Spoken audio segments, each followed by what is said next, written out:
it take a patient to get better under cervical care is a very tricky question, because it really depends on multitudes of different factors. You know, how old the patient is once they come into an office, how long the problem's been there, what degree of damage we see on an x-ray.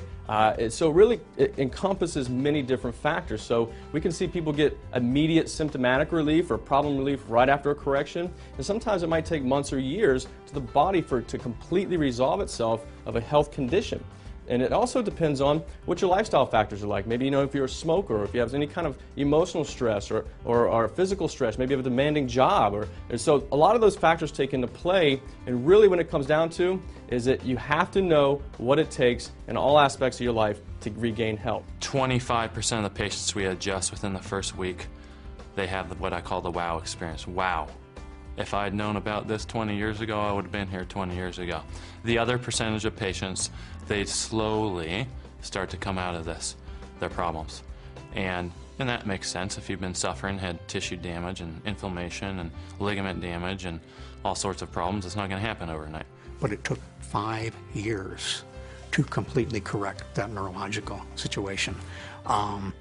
I've seen many younger patients and patients who have not had those problems as significantly as she has heal up much faster. Now, for instance, for a small child that's only had a misalignment a few days or a few weeks or a couple years, obviously can recover quicker than someone that's had a misalignment for 30 or 40 years. How long you've had your subluxation plays a major role.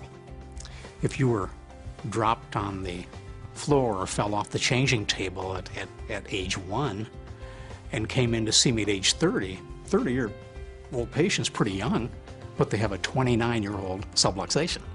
And the problem that they're going to have is their muscles will have amnesia. They've lost their memory. So they do not know how to pull themselves back in place. So you might think the #1 objective I have is to get rid of your pain and get rid of your symptoms. And fortunately with upper cervical, that's usually the first thing to go away. But what I'm really concerned about is getting the memory back in those muscles and ligaments so that they can start pulling the segment back in on their own. I don't want to follow you around the rest of your life when you go to Yosemite, well, maybe when you go to Yosemite, Hawaii. But what I'd rather do is have that spine regain its memory it's supposed to have and learn how to fix itself.